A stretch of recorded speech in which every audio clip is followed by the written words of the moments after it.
¿Qué tal? ¿Cómo están? Es un gusto compartir con ustedes nuevamente sobre nuestro tema del nuevo pacto, ¿verdad? Hoy pues llegamos a en nuestra historia, en nuestro relato de la Biblia, llegamos a la promesa, la venida del Espíritu Santo, ¿verdad? La promesa que el Señor Jesucristo le había dado a los discípulos, ¿verdad? A los apóstoles, porque los apóstoles realmente ellos no querían que Cristo muriera, no querían que Cristo se fuera, pero Jesucristo dijo, ¿verdad?, que les conviene que yo me vaya. Y esta palabra lo encontramos en Juan 16, 7, 8. Dice así: pero les digo la verdad, es mejor para ustedes que yo me vaya, porque si no me voy, el defensor no vendrá para estar con ustedes. Pero si me voy, yo se los enviaré. Cuando Él venga, mostrará claramente a la gente del mundo quién es pecador y quién es inocente y quién es el que recibe el juicio de Dios. Entonces, si vemos aquí, Jesucristo sabía realmente el propósito por qué Él tenía que irse, porque Cristo al venir en el mundo estaba solo en el momento, ¿verdad?, con sus apóstoles.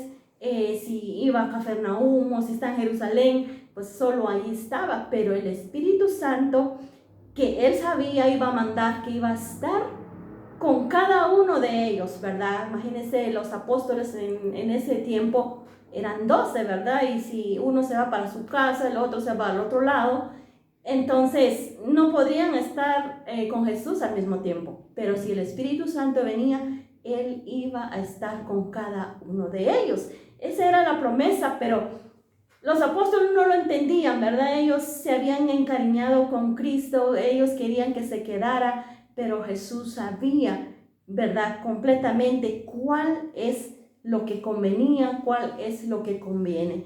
Entonces, vemos pues el cumplimiento de esa promesa cuando Cristo murió, ¿verdad? Y los apóstoles se sintieron tristes, no sabían qué hacer, se asustaron, se escondieron, ¿verdad? Pero también vimos cuando Cristo resucitó de los muertos, cuando Él se levantó, ¿verdad?, de esa tumba, Él se fue otra vez a buscar a sus discípulos. Y vemos aquí en Hechos 1:4, donde el Señor Jesús se les apareció a los discípulos, ¿verdad? Y les dijo estas palabras. Cuando todavía estaban con los apóstoles, Jesús les advirtió que no debían irse de Jerusalén. Les dijo: esperen que se cumpla la promesa que mi Padre les hizo, de la cual yo les hablé. Es cierto, Juan bautizó con agua, pero dentro de pocos días, ustedes serán bautizados con el Espíritu Santo.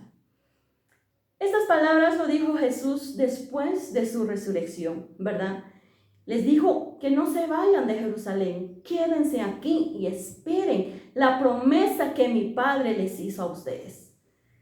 Ustedes habían recibido el bautismo de Juan, ¿verdad? Pero dice, dentro de pocos días ustedes serán bautizados con el Espíritu Santo. Aquí vemos dos doctrinas de la Biblia, ¿verdad? El bautismo por inmersión, por arrepentimiento, que no podemos descartarlo de ninguna manera, ¿verdad? Pero también vemos cómo el Espíritu Santo bautiza. Cuando Él bautiza, bautiza con fuego, dice, y poder. Y realmente el Espíritu Santo esa es, ¿verdad? Hay muchos cristianos hoy en día que piensan que el bautismo por inmersión ya no es necesario, ¿verdad? Que solo vale el bautismo en el Espíritu Santo. Pero la Biblia nos enseña, Jesucristo nos enseña cómo nosotros debemos seguir realmente las cosas con Dios, ¿verdad? Porque cuando uno no conoce de Cristo, cuando empieza a dar sus primeros pasos, el primer paso que viene es el arrepentimiento. Cuando viene el arrepentimiento en nuestro corazón, pues queremos ser sumergidos, sepultados con Cristo, ¿verdad? Al ser sepultados, pues al resucitar o al salir del agua, somos prácticamente discípulos, aprendices de Jesús. Queremos saber, queremos conocer y queremos actuar como Él, ¿verdad? Pero el Espíritu Santo bautiza, ¿verdad? Cuando la persona realmente está con esa ansiedad, con esa necesidad de Dios, ¿verdad? Porque el bautismo del Espíritu Santo no puede venir una persona o sucede de distintas maneras, porque tampoco vamos a descartar todo, ¿verdad? El caso mío muy personal, yo me acuerdo, ¿verdad? Cuando yo seguí los pasos de Cristo, querer saber más, y mi corazón aquí, ¿verdad? Estaba ansioso de saber más, de comprender su palabra, ¿verdad? Y en un momento yo en oración sentí un fuego, ¿verdad? Es un fuego que se siente en la cabeza y baja en todo el cuerpo, ¿verdad? Y te hace llenar completamente de paz, de tranquilidad, de algo que es inexplicable. Y uno siente esa paz que ningún ser humano te puede brindar, solo el Espíritu Santo puede dar. Y no solo queda ahí, ¿verdad? Sino que viene pues esa insistencia en el corazón de que día a día debes trabajar, debes hacer lo que te corresponde hacer. O sea, está ese motor adentro de uno empujándolo a hacer lo correcto, a hacer la voluntad de Dios, caminar en justicia. Por eso dice aquí arribita, ¿verdad? Con donde Jesús dijo, Él convencerá, ¿verdad? A la gente de este mundo, ¿verdad? ¿Quién es pecador? ¿Quién es inocente? Y quién recibe el juicio de Dios. Y realmente es así, sucede en la vida. Entonces Jesucristo sabía esto, ¿verdad? Y les dijo a sus apóstoles, no se vayan, espérenlo, porque va a venir y los va a bautizar y los va a llenar. Y de hecho sí, vino el Espíritu Santo. Esto lo encontramos en Hechos 2:1-4. Dice así, cuando llegó la fiesta de Pentecostés, todos los creyentes se encontraban reunidos en un mismo lugar. De repente, un gran ruido que venía del cielo como de un viento fuerte resonó en toda la casa donde ellos estaban. Y se les aparecieron lenguas de fuego que se partieron y sobre cada uno de ellos se asentó una. Y todos quedaron llenos del Espíritu Santo y comenzaron a hablar en otras lenguas según el Espíritu hacía que hablaran. Vemos aquí cuando Jesucristo ya se había ido, ¿verdad? Pasaron 40 días y los cristianos o los creyentes, dice aquí, que estaban reunidos en un solo lugar, ¿verdad? No eran solo los apóstoles, sino que eran varias personas, ¿verdad? Y de repente se oyó un fuego del cielo, o un ruido en el cielo, ¿verdad? Y bajó, dice, como fuego, repartiéndose en lenguas, ¿verdad? Una rama de fuego en cada cabeza. Y ellos quedaron llenos del Espíritu Santo y comenzaron a hablar en otras lenguas. Realmente el Espíritu Santo, ¿verdad? Él trae los dones, trae todo lo que la persona necesita para expandir el Evangelio de Cristo. Porque el Espíritu Santo, ¿qué hizo con los apóstoles cuando Él los bautizó? Si miramos la actitud de un Pedro, ¿verdad? Pedro, ¿se acuerdan que cuando apresaron a Cristo, él renegó de Jesús, dijo no conocerle, no saber quién es, ¿verdad? Tiene ese miedo, ¿verdad? Pero si vamos en Hechos, de más abajo de esta cita que les estoy hablando, Hechos 2, ¿verdad? Ahí vemos a un Pedro que se levantó con poder, ¿verdad? Y hablar de Cristo crucificado y resucitado ante los mismos judíos, ante los mismos sacerdotes que mataron a Cristo, ¿verdad? Por eso Él les decía, ¿verdad? Ustedes mataron al Mesías, ustedes hicieron todo esto. Y la gente entró esa palabra en su corazón con esa autoridad que Pedro predicaba, y la gente decía, ¿qué podemos hacer? O sea, se sintieron mal, se sintieron pecadores, ¿verdad? Ahí está el poder del Espíritu Santo que convence al mundo de pecado. Y ellos dijeron, ¿qué podemos hacer? Pero Pedro dio la respuesta tan fácil y sencilla: arrepiéntense y bautícense en el nombre del Señor. Realmente en ese momento dice la palabra que se congregaron más de 3,000 más creyentes, ¿verdad? Y toda la gente asombrado porque escuchaban sus propios idiomas, porque allí en Jerusalén en ese momento no solo habían judíos, sino que habían diferentes tipos de personas. Han venido de Egipto, de Etiopía y de tantos lugares, ¿verdad? Y ellos estaban sorprendidos porque les hablaba en sus propios idiomas. Y eso es el Espíritu Santo que da y hace con los creyentes, ¿verdad? Y realmente desde allí entonces se acabó los privilegios. Ya no hay privilegiados. Desde la llegada del Espíritu Santo sobre los apóstoles o sobre los creyentes, que narra Hechos 2, desde ese día ya no hay privilegiados. ¿Por qué decimos privilegiados?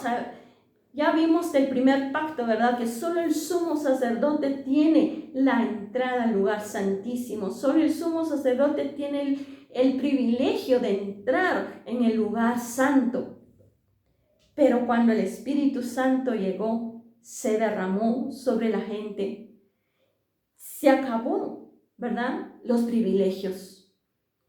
Ya no es necesario, ¿verdad?, de hacer sacrificios, ya no es necesario de hacer tantas cosas, sino que simple y sencillamente, ¿verdad?, reconocer a Jesús, recibir a Jesús en la vida, arrepentirse y bautizarse, como dijo Pedro, ¿verdad?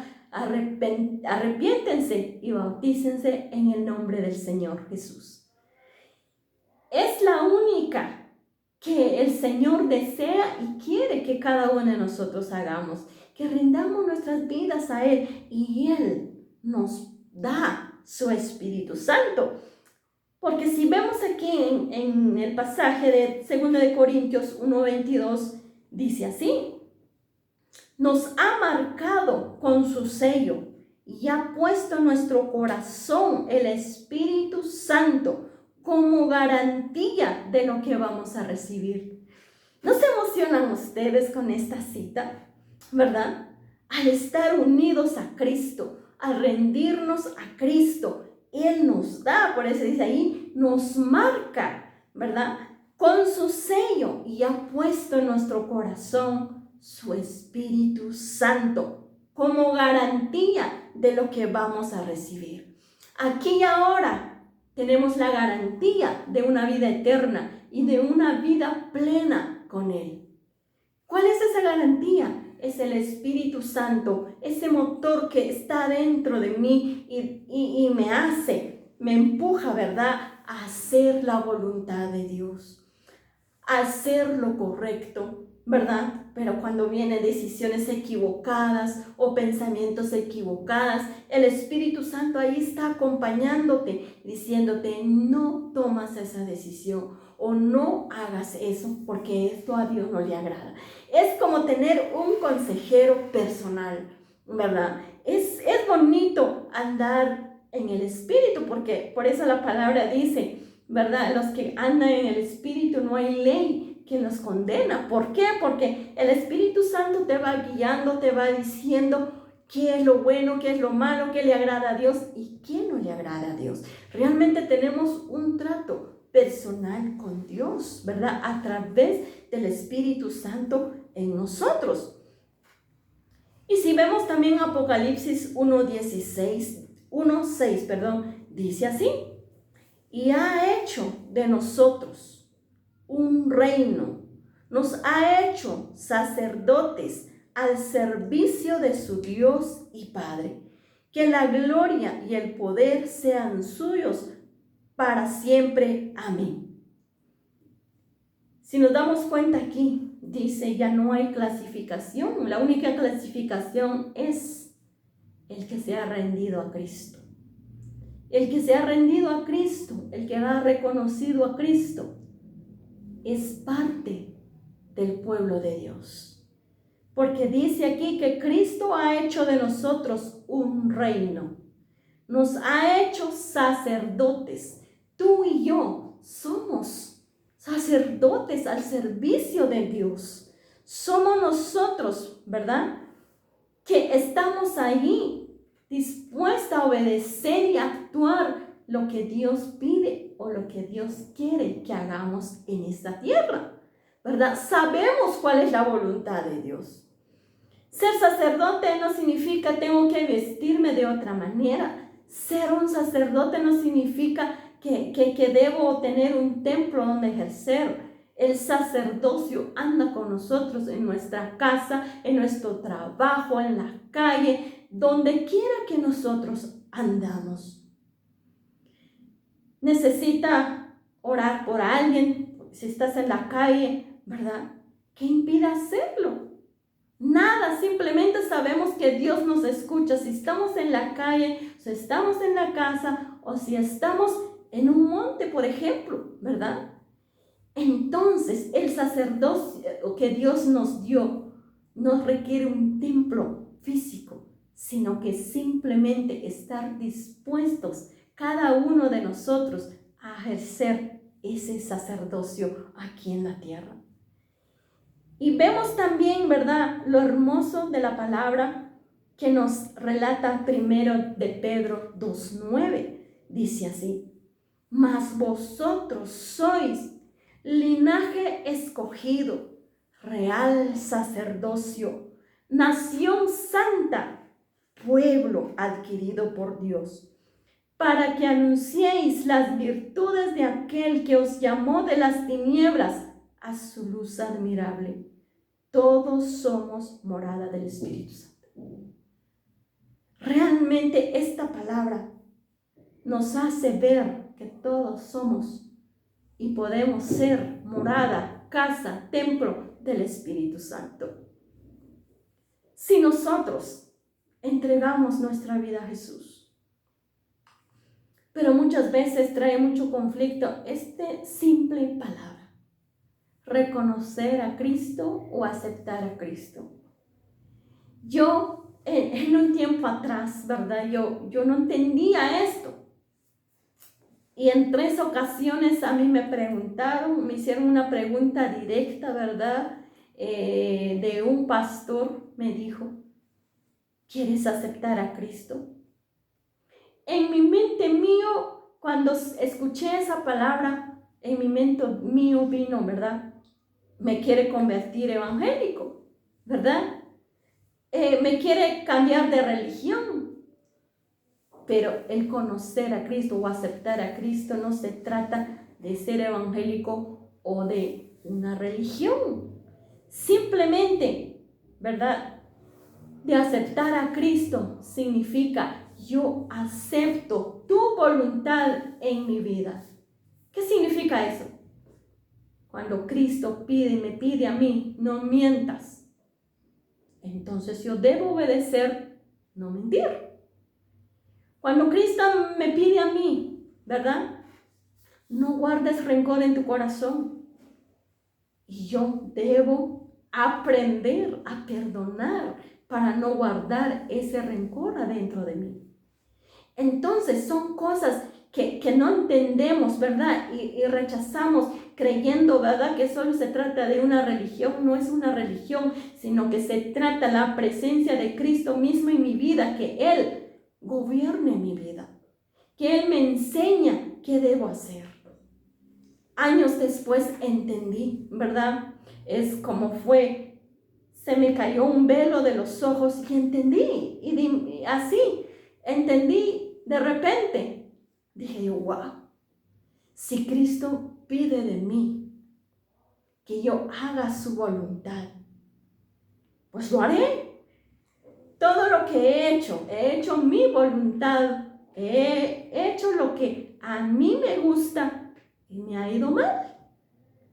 pues hoy voy a decidir hacer y aceptar la voluntad de mi Dios, para que Él me bendiga, para que me vaya bien. Bueno, esas son las palabras mías que dije, ¿verdad? Al entender esto de aceptar a Cristo en mi vida. Y cuando yo hice esa oración, ¿verdad, Señor? Yo te recibo en mi vida. Gobierna mi vida. Haz tú lo que quieras de mi vida.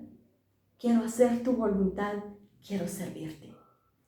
Entonces, realmente vino ese cambio en mi vida. Vino ese entendimiento. Cada día fui creciendo. Y hoy aquí estoy con ustedes, ¿verdad? Compartiendo todo esto. Y es una bendición que el Señor nos da. Ya vimos aquí que todos somos pueblo de Dios, somos sacerdotes, somos templo del Espíritu Santo, ¿verdad?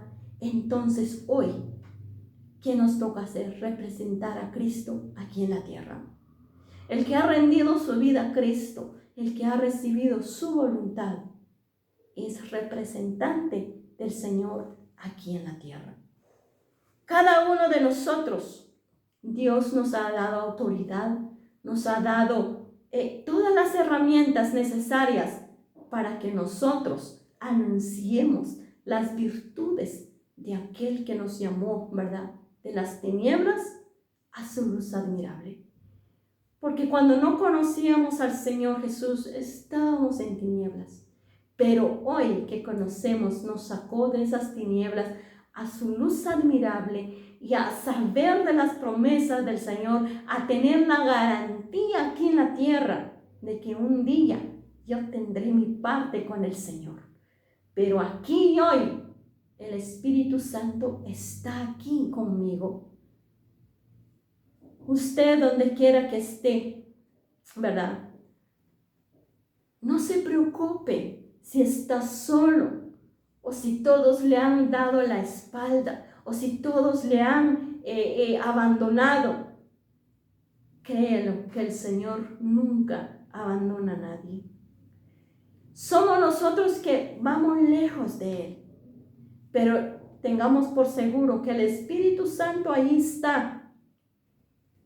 Aunque no has reconocido todavía, pero el Espíritu Santo ahí está hablándote, diciéndote que hay una salida, que hay un camino que se llama Jesucristo, que Él ya dio su vida, su sangre por ti. Ya no necesitas nada más, simplemente reconózcalo y Él te va a sellar, te va a dar un premio que es el Espíritu Santo, que es una arma poderosa que tenés aquí, ese mismo poder que levantó a Jesús del sepulcro, de la muerte, puede operar en cada uno de nosotros.